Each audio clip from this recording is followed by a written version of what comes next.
Assalamualaikum warahmatullahi wabarakatuh. Waalaikumsalam. Bismillah, alhamdulillah, la hawla wa la quwwata illa billah, amma ba'd.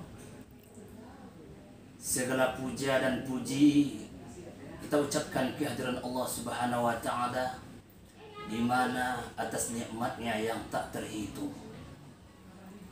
Berselawat kepada Nabi kita Muhammad sallallahu alaihi wasallam, di mana jasa-jasanya yang tak terukur.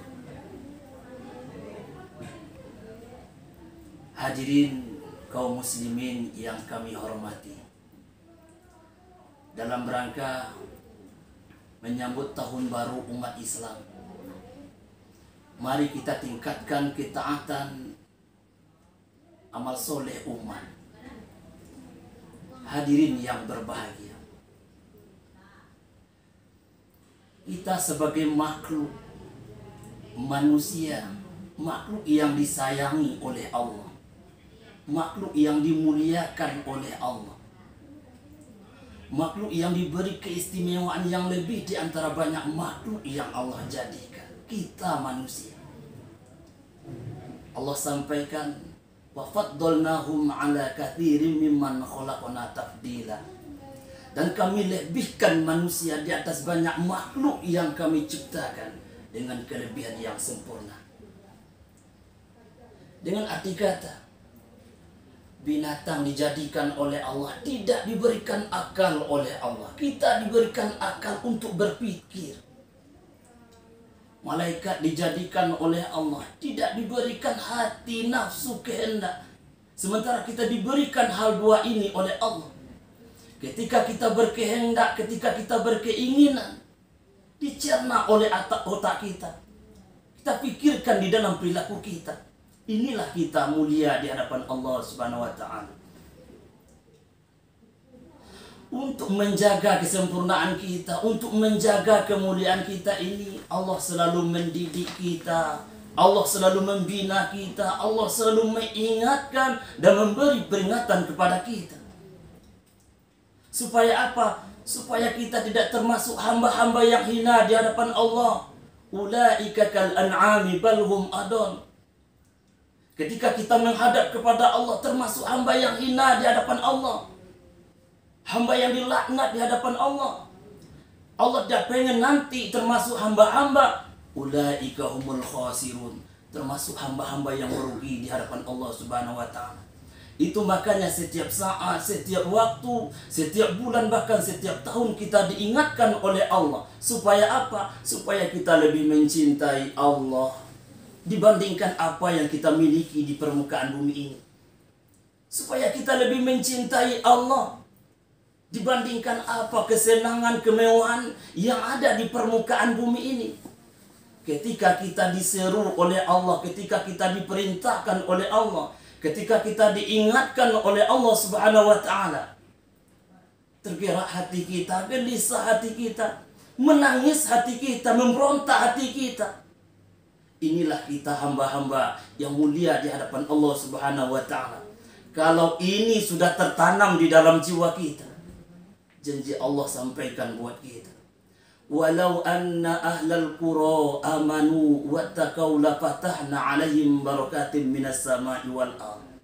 Sekiranya penduduk itu beriman, bertakwa kepada Allah, dekat dengan Allah, patuh kepada Allah, berterima kasih kepada Allah, bersyukur kepada Allah, akan didatangkan keberkahan oleh Allah, akan ditambah rezekinya oleh Allah. Ini janji Allah buat kita hamba-hambanya, hamba-hamba yang mulia di hadapan Allah Subhanahu wa Ta'ala. Tetapi Bapak kaum muslimin, hadirin yang berbahagia, kenapa kejadian 14 abad yang silam terjadi, muncul di tengah-tengah umat saat sekarang ini? Tengok saudara-saudara kita hari ini, saudara kita disiksa, saudara kita dizolimi, saudara kita dibunuh, diusir di kampung kelahirannya. Kenapa musibah bencana datang sini berganti hari ini? Ini disebabkan lantaran kita tidak lagi berakhlak kepada Allah, lantaran lagi kita tidak beretika kepada Allah, lantaran kita tidak bersopan santun kepada Allah.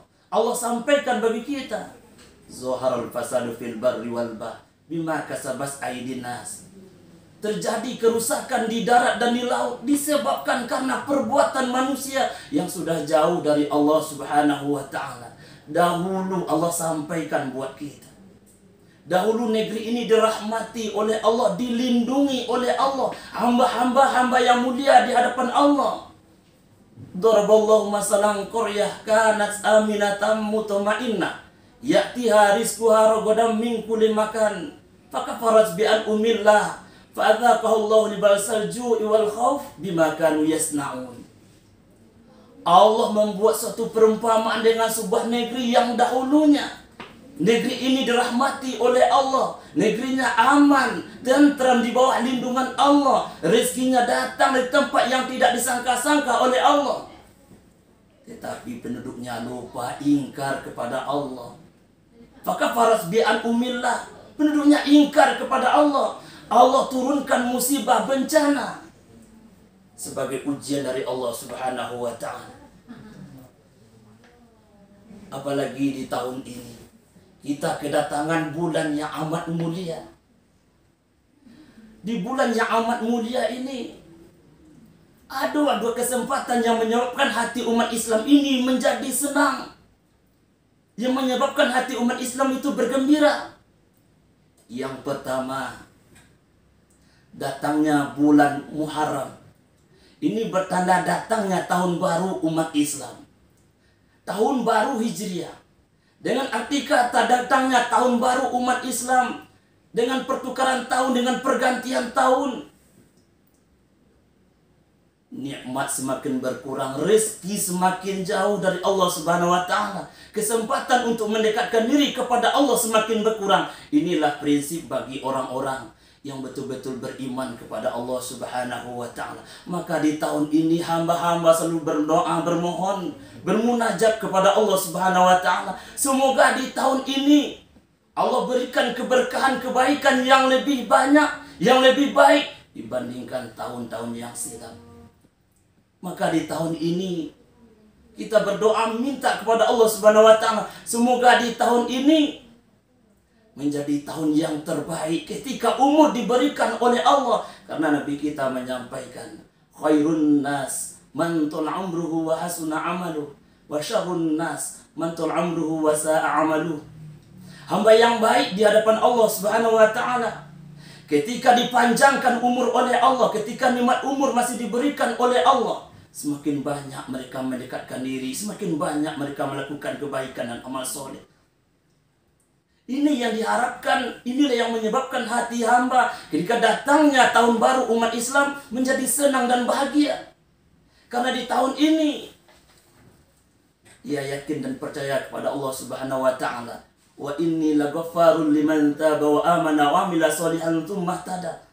Sesungguhnya Allah menerima taubat bagi orang-orang yang bertaubat. Allah Maha menerima bagi orang-orang yang beriman dan beramal soleh, dan bagi orang-orang yang selalu mengikuti peringatan Allah Subhanahu wa ta'ala. Karena dia yakin sekali kehidupan ini seperti yang disampaikan oleh Rasulullah, nanti kita akan dibangkitkan sesuai dengan apa yang kita lakukan ketika ajal kita dijemput oleh malaikat maut nanti. Yub'atsu kullu amadin ala ma mata alaihi. Setiap umat nanti akan dibangkitkan sesuai dengan apa yang mereka lakukan ketika ajalnya dijemput oleh malaikat maut nanti. Hadirin kaum muslimin sidang jamaah rahimakumullah. Ini kesempatan yang menyebabkan hati umat Islam itu besar, menjadi gembira. Yang kedua, menyebabkan hati umat Islam itu bergembira adalah datangnya hijrahnya Nabi. Hijrahnya Nabi dari kota Mekah ke Madinah. Setiap tahun diperingati, setiap tahun dirayakan oleh umat Islam. Gunanya untuk meningkatkan semangat umat Islam. Gunanya untuk meningkatkan kesadaran umat Islam. Gunanya untuk meningkatkan perjuangan, keimanan, dan ketaatan umat Islam kepada Allah Subhanahu wa ta'ala. Sebenarnya Rasulullah keluar dari Mekah ke Madinah, bukanlah beliau lari dari kezoliman dari kekejaman kaum Quraisy di Mekah. Tetapi beliau keluar dari Mekah ke Madinah karena pribadi beliau sebagai uswatun hasanah, suri tauladan, contoh yang baik. Beliau tidak akan tunduk terhadap semua tragedi dan kondisi.